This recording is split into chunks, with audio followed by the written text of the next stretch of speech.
Rohidin Mersyah, Gubernur Bengkulu sekaligus calon gubernur incumbent, terjerat operasi tangkap tangan dan ditetapkan sebagai tersangka oleh Komisi Pemberantasan Korupsi terkait pungutan pegawai untuk pendanaan Pilkada 2024. Meski telah ditetapkan sebagai tersangka, Rohidin Mersyah ternyata masih bisa mengikuti Pilkada 2024. Ketua KPU Muhammad Afifuddin menegaskan, mengacu pada peraturan KPU nomor 17 tahun 2024, Rohidin Mersyah masih bisa dipilih saat pemungutan suara pada 27 November 2024 esok. Bahkan, Rohidin Mersyah dapat ditetapkan sebagai gubernur terpilih jika menang pilkada dan dilantik sebagai gubernur. Secara normatif kami ingin sampaikan dalam hal calon gubernur atau wakil nantinya terpilih ditetapkan menjadi yang terpilih tersangka pada saat pelantikan, yang bersangkutan tetap dilantik menjadi gubernur dan wakil gubernur. Dalam hal calon gubernur dan wakil gubernur terpilih ditetapkan menjadi terdakwa pada saat pelantikan, yang bersangkutan tetap dilantik. Nah, dalam hal calon gubernur dan wakil gubernur terpilih tetap menjadi terpidana berdasarkan putusan pengadilan yang telah berlaku tetap pada saat pelantikan, yang bersangkutan tetap dilantik atau wakil gubernur di saat itu juga diberhentikan sebagai gubernur dan wakil gubernur di ayat 8-nya kalau sudah terpidana. Namun yang ingin kami highlight, status hukum tersebut menjadi domain dari penegak hukum, bukan di KPU. Lantas mengapa tersangka OTT KPK masih bisa maju dalam pemilu kada? Mengapa tersangka tidak dapat didiskualifikasi atau dibatalkan dari pencalonan? Lalu apakah pengumuman status hukum di TPS cukup memadai bagi publik karena informasi tersebut baru diperoleh pemilih saat akan menggunakan hak suaranya di TPS? Tim TV One mengabarkan.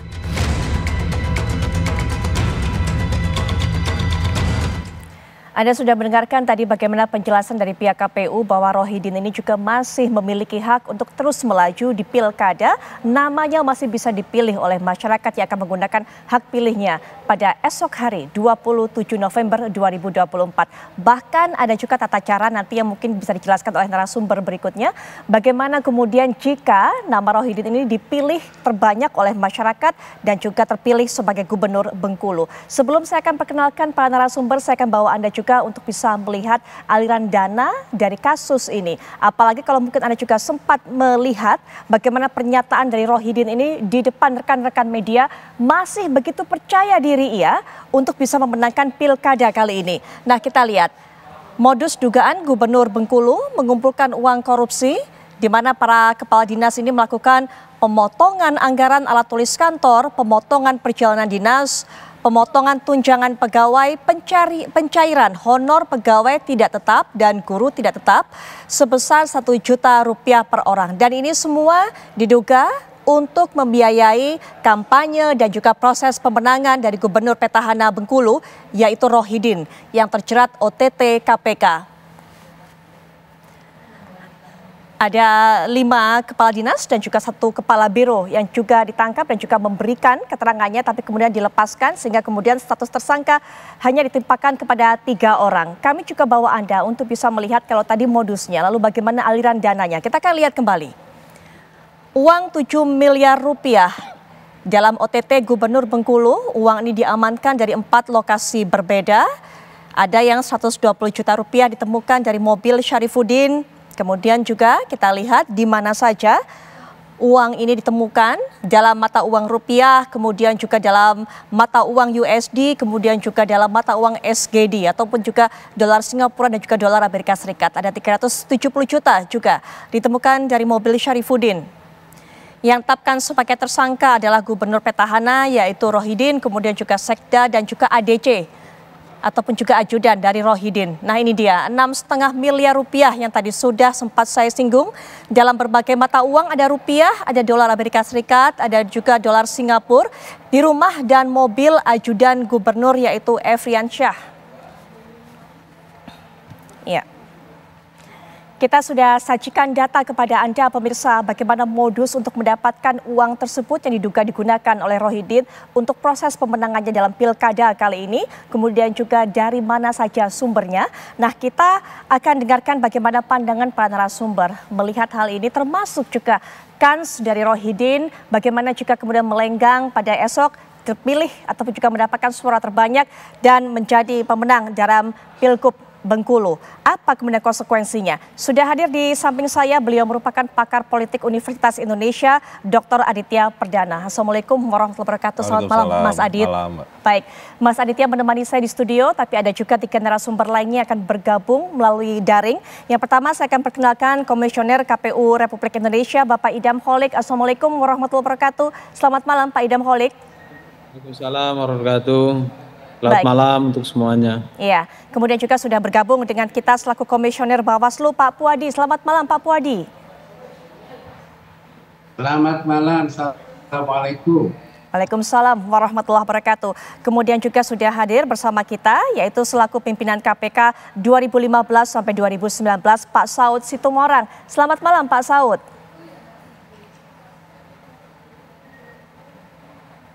Sepertinya suaranya masih di-mute, Pak Saud, kami masih belum bisa mendengar. Baik, kami coba akan perbaiki kembali komunikasi kami dengan Pak Saud.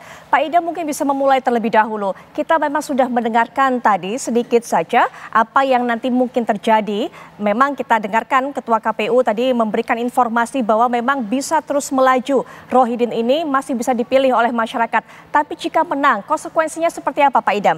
Monggo dijelaskan, Pak.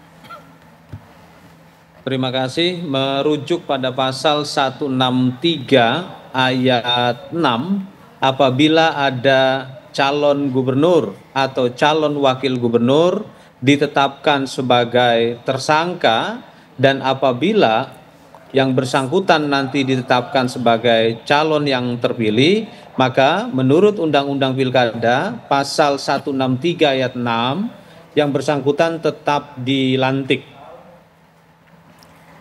Setelah dilantik kemudian Mas, bagaimana prosesnya? Apalagi kalau kita tahu kan kemudian mereka ataupun sosok ini yang status tersangka ini juga tidak bisa semudah itu untuk meninggalkan proses yang ada di Jakarta. Tidak bisa kembali ke daerahnya dengan semudah itu. Bagaimana konsekuensinya, Mas? Selanjutnya itu akan terkena pasal 66 ayat 1 huruf C dalam Undang-Undang Nomor 23 tahun 2014 yang dimana nanti akan digantikan atau tugas-tugas sebagai kepala daerah akan digantikan oleh wakil kepala daerah. Baik, itu sampai menunggu status lebih lanjutnya begitu Pak Idam? Artinya pada saat proses persidangan terus berlangsung, tugas-tugasnya masih terus dilakukan ataupun juga digantikan oleh calon wakil gubernur yang terpilih begitu Pak? Ya tentunya kami sebagai penyelenggara pilkada, kami hanya memiliki kewenangan bicara selama tahapan penyelenggaraan pilkada. Apabila nanti pasca pelantikan, maka tentunya yang otoritatif bicara hal ini adalah pihak pemerintah karena ini berkenaan dengan undang-undang pemerintahan daerah. Baik, jika kemudian status terpidana ataupun juga dakwaan ini kemudian dikeluarkan, proses pengadilan selesai, apakah juga kemudian akan dilakukan proses pemilihan ulang Pak di sana? Berkenaan dengan status terdakwa, apabila ada calon gubernur atau wakil gubernur berstatus sebagai terdakwa dan dinyatakan terpilih, maka pasca dilantik yang bersangkutan diberhentikan sementara. Selanjutnya, apabila calon gubernur atau calon wakil gubernur terpilih, ya, yang terpilih berstatus sebagai terpidana, maka pasca pelantikan yang bersangkutan langsung diberhentikan. Dan kemudian mekanisme pemilihan calon gubernur atau calon wakil gubernur terpidana, penggantiannya dilakukan di DPR dengan cara pemilihan di DPR. Baik. DPRD maksud saya. Baik. Baik, di DPRD, Mas Aditya, ini ironis bahwa kemudian salah satu sosok yang dipimpin ataupun juga akan dipilih oleh masyarakat menjadi salah satu calon pemimpinnya, tapi ternyata terjerat OTT KPK. Memang undang-undang peraturan mengatakan boleh dipilih kembali, tapi secara etika dan sebagainya bagaimana melihatnya, Mas Aditya? Ya, memang ini bukan juga pengalaman baru ya, Mbak, bahwa hal ini juga sudah pernah terjadi di beberapa tempat di pilkada juga gitu ya. Saya ingat saya dulu pernah ada terjadi di Tulungagung gitu ya, dan kejadiannya hampir mirip dan sama, dan kemudian yang bersangkutan malah menang gitu ya. Jadi seperti yang disampaikan oleh Pak Idam tadi, itu ada sebuah prosedur yang memang dasar hukumnya juga sama gitu ya, karena memang dasar hukumnya di Undang-Undang tahun 2016 ya tentang pilkada. Itu satu. Yang kedua adalah kita memang miris ya, miris dalam pengertian bahwa ternyata meskipun sudah berulang kali disampaikan oleh banyak pihak termasuk para pengamat atau bahkan termasuk kritikus tentang pemilu gitu ya, mengatakan bahwa seharusnya kita punya alat filter yang sangat tegas gitu ya terkait dengan calon-calon yang kemungkinan ada terindikasi korupsi. Terindikasi korupsi itu memang potensial yang paling memungkinkan itu ada di petahana gitu ya, karena petahana itu memiliki kewenangan gitu ya untuk bisa memobilisasi sumber daya yang dimiliki di daerah tersebut. Nah, hal tersebut seharusnya kita bisa sudah antisipasi dari sejak lama gitu ya. Tetapi pada hal tertentu, karena pilkada itu adalah proses politik yang tentu ada di sana terkait dengan transaksi bergen politik yang memang membutuhkan juga ada kebutuhan terkait dengan pentingnya petahana untuk terus lanjut dan sebagainya. Ini mungkin yang akhir terjadi gitu ya. Meskipun di satu sisi kita juga miris untuk mengatakan bahwa besok pemilih terutama di Bengkulu akan dihadapkan satu kondisi yang ironis bahwa di situ ada salah satu calon gubernur yang sudah terindikasi tersangka korupsi. Tapi pada sisi yang lain tentu juga kita harus memahami bahwa ini situasi yang juga tidak mudah dari sisi regulasi yang tadi disampaikan Pak Idam. Betul, kalau Mas Aditya di awal sempat menyinggung mengenai filternya, seharusnya juga sudah harus ada lebih ketat. Seperti apa filter yang ideal sebenarnya, Mas? Filter yang ideal itu tentu kan bukan hanya semata-mata dari publik ya, tetapi pada sisi yang lain filter utamanya itu ada di partai politik sebagai pihak yang mencalonkan kandidat ya di dalam pilkada. Nah, hal ini kerap kali kita juga seharusnya nanti ke depan mungkin harus jauh lebih keras lagi untuk meminta partai politik benar-benar mencalonkan orang-orang yang punya kompetensi dan juga track record yang benar-benar bersih terkait dengan korupsi. Karena dalam konteks ini kita akan bisa katakan bahwa petahana itu memang sangat rentan. Ya, rentan menggunakan sumber daya yang dimiliki, dan juga rentan juga bahwa nanti satu waktu akan dalam tanda kutip ya bisa dipermainkan dalam konteks kontestasi pilkada yang tentu sangat keras itu. Baik, petahana memiliki kekuatan yang sepertinya lebih dibandingkan calon-calon lainnya, Mas Aditya, untuk bisa melakukan abuse of power begitu. Dengan kekuatannya menggalang dana, kemudian juga untuk bisa membantu menuju pemenangan dan sebagainya. Nah, Pak Puadi, selaku juga dari Bawaslu, Pak Puadi, apakah sebelumnya sempat ada laporan-laporan mengenai hal ini, termasuk juga apa yang kita temukan di Bengkulu ini, Pak Puadi? Ya, terkait laporan ini belum mendapatkan laporan berkaitan tentang OTT, tetapi informasi awal yang kami dapat ternyata memang pasca adanya OTT oleh KPK, kami telah menerima informasi tersebut. Nah, karena memang berkaitan tentang syarat-syarat calon yang telah diatur dalam ketentuan pasal 7 di Undang-Undang Pilkada, setidaknya memang ada 19 syarat yang salah satunya ini memiliki satu relevansi dengan tema diskusi, adalah satu syarat yang tidak pernah menjadi terpidana. Nah, ini calon bisa dibatalkan kalau kemudian dia menjadi terpidana berdasarkan putusan yang sudah inkrah atau juga berkekuatan hukum tetap. Dengan menjadi terpidana, maka calon menjadi tidak memenuhi syarat.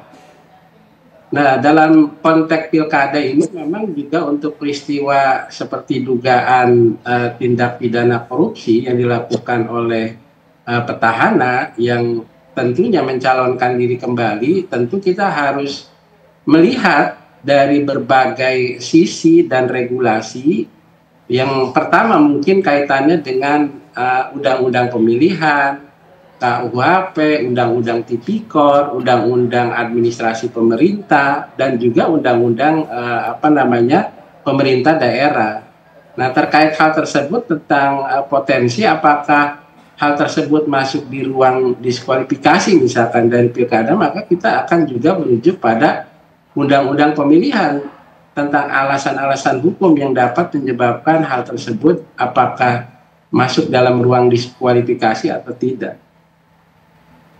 Baik, nanti kita akan jeda sejenak. Setelah jeda juga kita akan bahas kelanjutannya dari temuan Pak Saud juga sewaktu masih menjabat. Bagaimana praktek-praktek seperti ini dilakukan, terutama tadi Mas Aditya sudah katakan ada kemudahan-kemudahan yang dimiliki oleh para calon-calon yang berasal dari petahana. Pak Idam Khalid juga akan bisa menjelaskan kepada masyarakat yang mungkin masih belum mengerti apakah kemudian pada saat esok akan diberikan informasi secara total, secara komprehensif mengenai siapa saja para calon yang dipilih, termasuk juga bagaimana status mereka apabila mereka menjadi tersangka. Nanti kita akan bahas lebih lanjut sesaat lagi.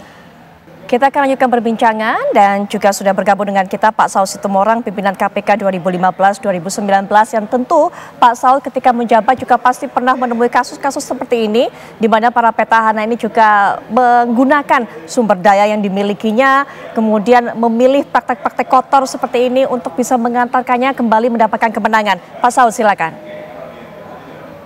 Ya, ada beberapa case, saya nggak menunjuk case ya, tetapi ketika itu terkait dengan proses sedang melakukan pilkada, kemudian kita melakukan penindakan, tetapi lagi-lagi yang paling atas itu kan azas praduga tidak bersalah. Walaupun kalau case-nya OTT itu udah sangat matang ya, artinya kita sudah yakin betul dan prosesnya cukup lama. Tapi tetap kita menghargai azas praduga tidak bersalah. Artinya itu juga inline dengan penjelasan sebelumnya di Undang-Undang Pilkada dan kemudian PKPU dan seterusnya. Yang paling penting sebenarnya kita harus pahami memang ada paradoks. Kalau kita bicara integritas, masa sih kita menyajikan barang yang seperti ini begitu. Tetapi pada bagian lain yang paling tinggi itu dari semuanya itu adalah azas praduga tidak bersalah. Dalam kaitan itu bahwa proses hukumnya belum selesai. Makanya KPU sudah menyiapkan instrumen itu untuk kemudian bahkan dia nanti dilantik, setelah itu baru prosesnya ketika dia diputuskan bahwa dia oleh pengadilan bahwa dia katakan putus akhir gitu ya, kemudian ya dia diberhentikan. Nah, persoalannya kembali lagi memang ini kan kita belajar di negara-negara ini kasus seperti ini juga ada, tetapi tetap mereka memegang azas praduga tidak bersalahnya. Dan ke depan memang pertanyaannya kembali lagi apa ini kita biarkan gitu. Karena kalau memang partai politiknya sedikit merasa bahwa yang mengajukan mereka merasa perlu mengganti, tentu harus ada ruang untuk kemudian itu menggantikannya, walaupun ada dengan sejumlah resiko. Dengan tanda gambar dan seterusnya. Oleh sebab itu, bagaimana kita bisa menyelesaikan paradoks ini pada bagian kita ingin orang calon yang berintegritas, cerdas, berintegritas, dan kemudian tidak terkait dengan, walaupun masih belum terpidana, masih tersangka, tetapi kita menyajikan sesuatu ketidakpastian yang kepada pemilih sebenarnya. Itu sebabnya ini pembelajaran buat kita ke depan, kalaupun pemainnya digantikan prosesnya seperti apa, dan kita tahu bahwa di Indonesia petahana selalu menggunakan resource seperti itu. Kalaupun dia tidak petahana, sebenarnya kita harus menempatkan juga keadilan kepada calon tersebut. Bahwa dia adalah, kalaupun dia terkena OTT, ada proses yang belum selesai di dalam mengadili yang bersangkutan. Sehingga ini mungkin ke depan pembelajaran buat kita semua, bagaimana supaya kita menyajikan apa yang kita sebut sebagai yang dituntut oleh Paratus Demokrasi, bahwa pemilu yang berintegritas, gitu Mbak. Pak Saud, sebelumnya juga ada kesepakatan termasuk juga KPK dan Kejaksaan Agung ini yang mengatakan bahwa adanya penundaan proses hukum terhadap mereka-mereka yang berkontestasi, mereka yang mengikuti pilkada. Mengenai hal ini bagaimana pandangan Pak Saud seharusnya? Iya, memang itu kan boleh dibilang hal-hal yang case-nya berbeda ya. Dalam hal case-nya umpamanya itu kalau menyangkut pasal 2, yaitu kerugian negara mungkin di hold dulu, BPK-nya hold dulu, kan itu biasanya panjang penelitiannya kalau pasal 2, pasal 3. Tetapi kalau OTT yang pemerasan ini kan, ini udah sangat-sangat, apalagi kalau pemerasan ya, itu kan yang sangat sebenarnya sanksinya sangat berat ya, dan dilakukan terhadap pegawai yang bersangkutan. Dan pengalaman menunjukkan bahwa walaupun OTT itu selalu kita mengalami katakanlah conviction rate yang cukup tinggi gitu, dan kita yakin pasti menang gitu, tapi ajas praduga tidak bersalahnya harus kita akui, karena hukum tidak boleh dilakukan dengan dendam. Tapi yang bersangkutan juga harus mengakui kalau suatu saat putusan pengadilan menunjukkan bukti-bukti yang cukup. Baik. Jadi kalaupun ada tadi disebutkan dua instansi hukum yang lain sepakat untuk menunda itu, saya pikir untuk case-case yang di pasal yang 2, 3 dan seterusnya masih bisa diterima. Tetapi kalau itu adalah OTT dalam kaitan terjadi seketika saat itu juga, saya pikir semua kita tidak akan aparat penegak hukum siapapun mempunyai kewajiban untuk kemudian mencegah ataupun melaporkan tindak pidana yang terjadi, apalagi kalau KPK sudah mendalaminya sebagaimana dijelaskan kemarin oleh Alex, bahwa itu bahkan sudah dilakukan pendalaman sejak mulai bulan Mei. Dan itu peristiwa pidana sebelumnya sudah terjadi, didalami kemudian peristiwa itu terjadi lagi, gitu Mbak. Baik, Mas Aditya punya pandangan juga mengenai hal ini. Memang ini hal yang berbeda ketika OTT ini merupakan hal berat sehingga kemudian sebaiknya tidak dilakukan penundaan, harus dilakukan penanganan secara segera. Ya, saya sepakat dengan Pak Saud ya, memang ada batasan-batasan regulasi yang kemudian membuat ini situasinya menjadi sangat dilematis. Tetapi memang kita memang punya agenda besar gitu ya, terutama setelah pilkada ini selesai di tahun 2025 ke atas juga mungkin kita harus mulai membicarakan kalau terkait dengan persoalan pidana korupsi, bagaimana kita bisa mengatur secara lebih detail dan secara spesifik pengaturan-pengaturan soal pencalonan, terus kemudian berhak atau tidak untuk bisa masuk nama tersebut di dalam kertas suara, terus bagaimana pengaturan nanti ketika pencoblosan dan sebagainya. Jadi saya pikir ini adalah pembelajaran yang harus dilakukan gitu ya, dan harus direvisi aturan dan regulasinya agar kemudian semua orang merasa adil gitu ya di dalam pemilihan, agar kemudian tidak ada yang merasa diuntungkan dan malah pemilihan itu cenderung untuk seakan-akan berpihak kepada calon-calon tertentu gitu ya. Dan itu membuat situasi memang tidak adil buat semuanya gitu. Baik, revisi undang-undang mengenai hal ini nanti kita perdalam lagi di segmen selanjutnya. Tapi Pak Idam Khalid, apakah kemudian para calon pemilih ini juga bisa mendapatkan informasi karena rasanya itu menjadi hak mereka mengenai siapa calon yang akan mereka coblos esok, siapa calon yang akan mereka pilih? Mungkin tidak semua yang ada tinggal di Bengkulu, salah satunya adalah kita sebut daerahnya, ini mengetahui bagaimana saat ini ataupun juga kondisi apa saat ini yang menjerat salah satu calon yang akan mereka pilih, Pak Idam. Tentunya rekan-rekan kami di daerah, KPU Provinsi, KIP Aceh, KPU KIP Kabupaten Kota, itu tentunya berkomitmen dengan clean government, ya, karena ini merupakan komitmen kita dalam kehidupan berbangsa dan bernegara. Dan nanti apabila KPU di daerah menerima surat resmi tentang keterangan status hukum dari calon ataupun pasangan calon, maka KPU di daerah akan menyampaikan kepada pemilih atau mengumumkan kepada pemilih melalui badan ad hoc, PPK, PPS, dan KPPS.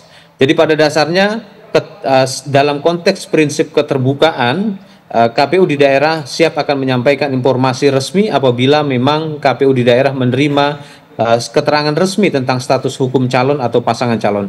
Baik, kita bicara juga kemudian pada saat di TPS esok, karena ini jaraknya begitu dekat dengan hari pemilihan.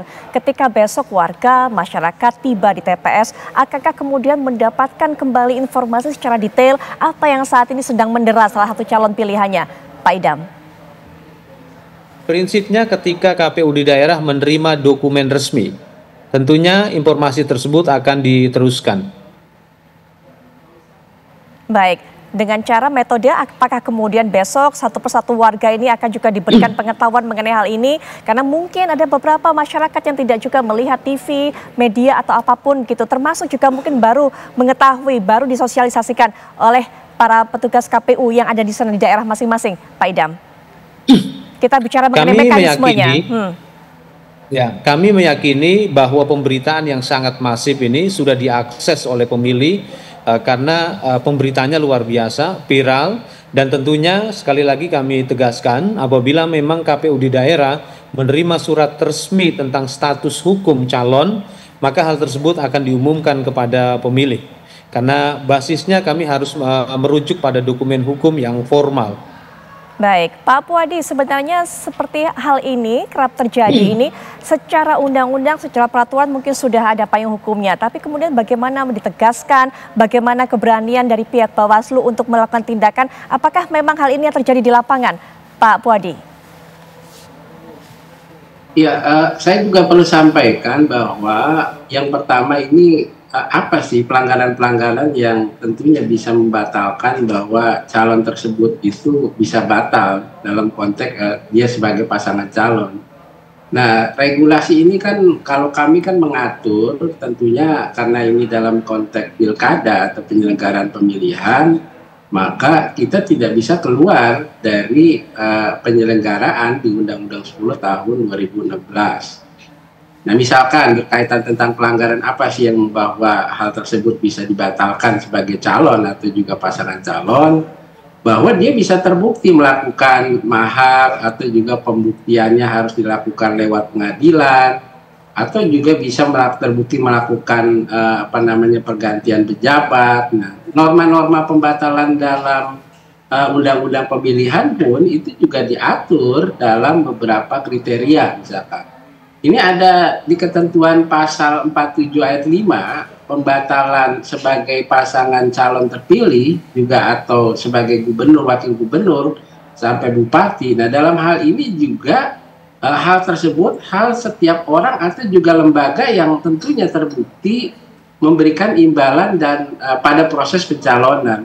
Jadi semuanya ini aturannya ini sudah jelas ya. Kalau kami memang memastikan ketika ada informasi awal, ketika ada laporan yang jelas-jelas ini ruangnya berkaitan tentang penyelenggaraan pemilihan atau pilkada tersebut.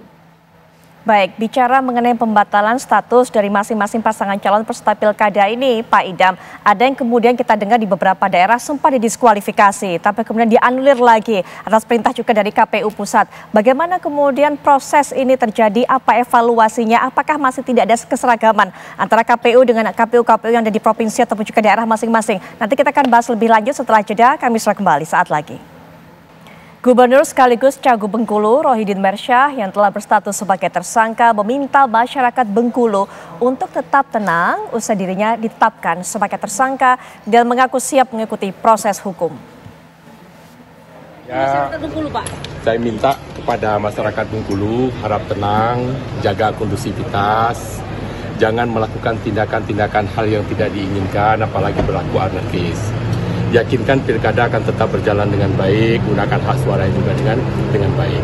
Kemudian yang kedua, saya pastikan proses hukum saya sebagai calon gubernur ini akan berjalan sesuai dengan aturan, dan saya juga akan bertanggung jawab dengan proses hukum ini dan sangat kooperatif dengan pihak KPK. Kita sudah mendengarkan bagaimana pernyataan disampaikan oleh Rohidin, Gubernur Petahana dari Bengkulu yang saat ini juga terjerat status tersangkanya setelah menjalani ataupun juga menjadi ataupun terlibat dalam OTT KPK. Mas Aditya juga bisa beri pandangan mengenai hal ini. Bagaimana kemudian hal seperti ini apakah berpengaruh kepada masyarakat kita, pada para calon pemilih? Apakah kemudian membuat poin dari calon ini menjadi berkurang di mata mereka? Ya, sebenarnya kalau ditanyakan apakah berpengaruh, tentu menurut pandangan saya berpengaruh ya, karena dalam beberapa kali survei yang saya pernah lakukan atau bahkan mungkin dari beberapa lembaga lain juga melakukan, faktor yang paling penting dari upaya pemilih dalam memilih di dalam pilkada adalah sosok figur atau calonnya tersebut. Apakah sosoknya itu bersih misalkan, apa sosoknya itu baik atau berwibawa segala macam. Nah, itu menurut saya menjadi penting. Jadi pemberitaan terkait dengan hal ini tentu akan menurut saya punya pengaruh ya, mempengaruhi pemilih besok itu seperti apa.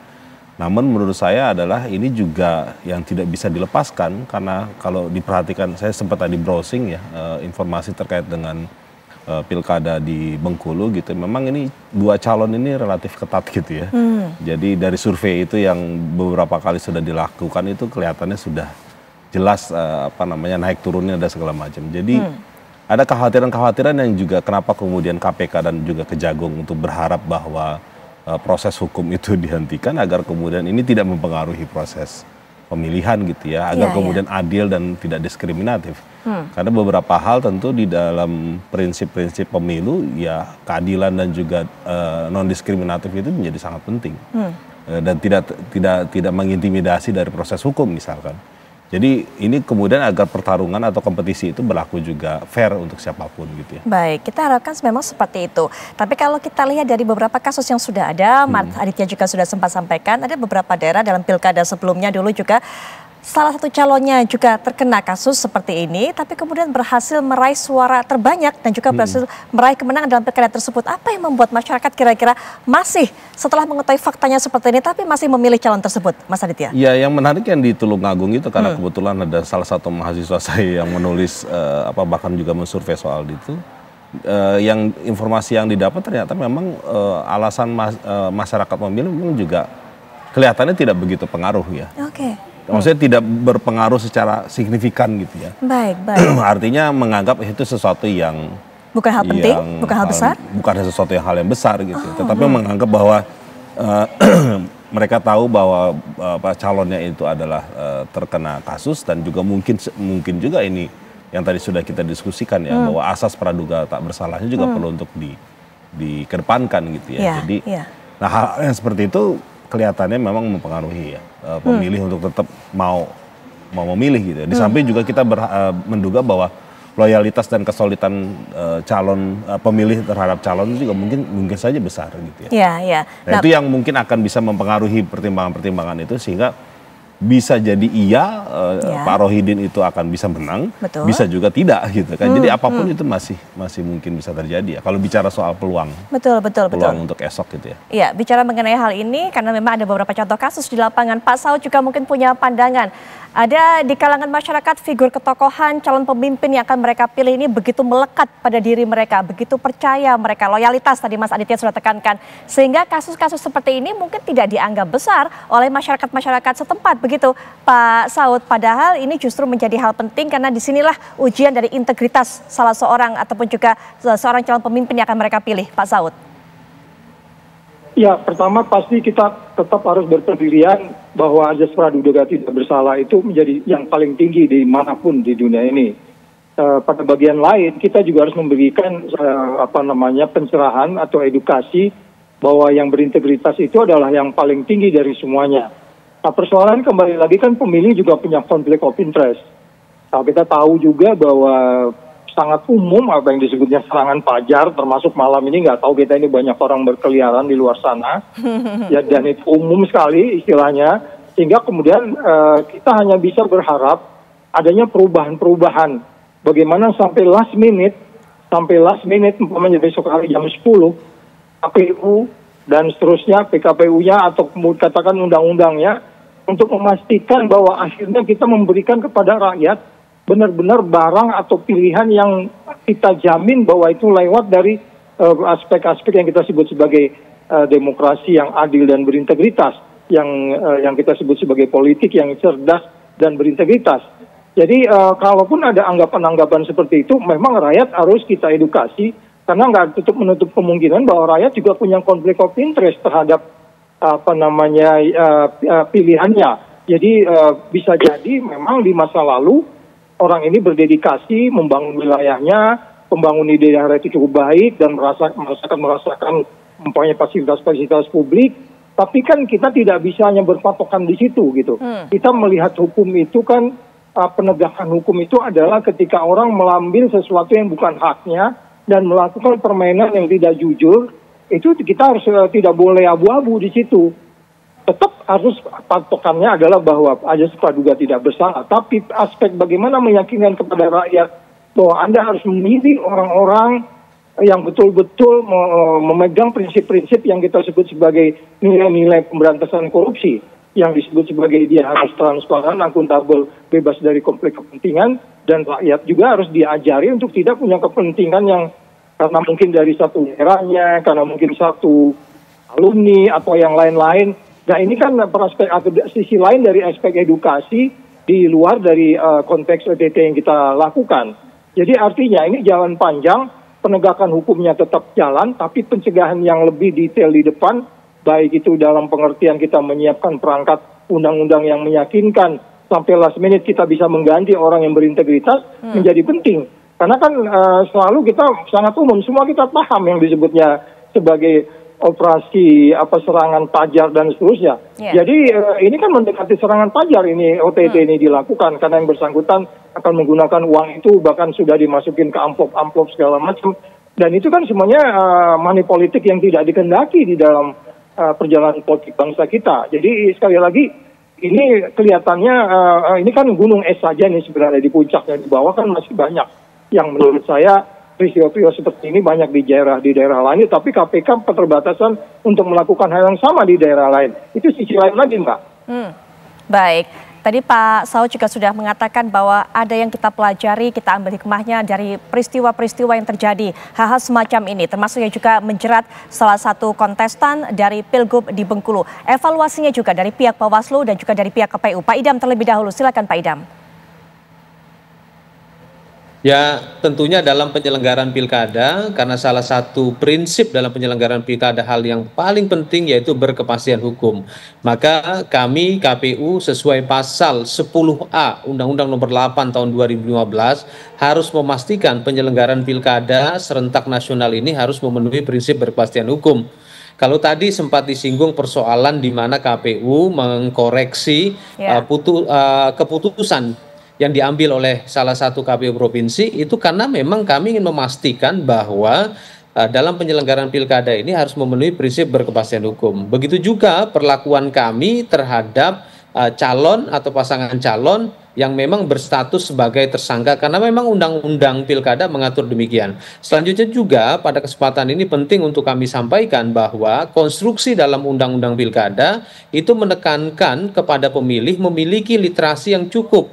Karena apa? Karena ini berkaitan dengan hasil pilkada itu sendiri, sehingga undang-undang pilkada menekankan agar adanya literasi yang dimiliki oleh pemilih, dan KPU diwajibkan melakukan sosialisasi dan pendidikan pemilih. Tentunya penyelenggaraan pilkada serentak nasional 2024 ini melalui proses yang panjang sebelum-sebelumnya, baik ada penyelenggaraan pilkada maupun pilkada serentak, saya atau kami yakin bahwa pemilih hari ini memiliki literasi dan informasi yang cukup.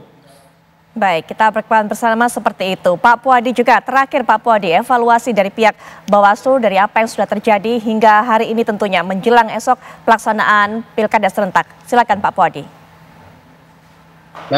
Proses penyelenggaraan pemilihan atau pilkada serentak 2024 ini tidak terlepas dari satu ruang apa yang disebut prinsip-prinsip penyelenggaraan.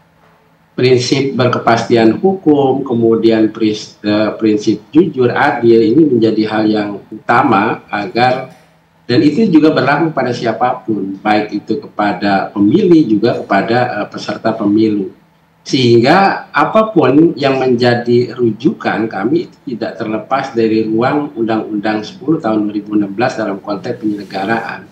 Kalau tadi berkaitan tentang bagaimana status hukum tersangka tadi tidak serta merta untuk bisa menganulir keikutsertaan dalam pilkada dalam hal diskualifikasi, ini juga tentu harus menguji pada satu putusan pengadilan yang telah memperoleh kekuatan hukum tetap. Sehingga dalam konteks pencalonan kepala daerah ini diatur semua ruangnya di Undang-Undang 10 tahun 2016. Ketentuannya sudah, sekarang bagaimana kita sudah melakukan sosialisasi secara masif, kita bisa memperlakukan dan bisa mengafirmasi satu keadilan dalam penyelenggaraan pemilihan kepada siapapun agar proses penyelenggaraan pemilihan ini berjalan sesuai dengan mekanismenya, baik jujur, adil, dan juga bermartabat. Baik, Pak Puadi terima kasih, Pak Idam terima kasih, Pak Saud juga terima kasih. Para narasumber yang bergabung dalam forum ini secara daring sudah meluangkan waktunya. Harapan besar kita bahwa besok pilkada dilakukan serentak secara aman semuanya, kondusif di berbagai daerah di tanah air. Mas Aditya juga terima kasih sudah meluangkan waktu untuk memberikan pandangannya. Dan Anda warga negara Indonesia semuanya punya waktu kurang dari 24 jam untuk bisa berpikir calon mana yang akan Anda pilih pada esok hari. Pertimbangkan matang-matang karena apa yang Anda pilih esok akan menentukan masa depan dari daerah Anda masing-masing selama 5 tahun ke depan. Sekali lagi terima kasih untuk para narasumber.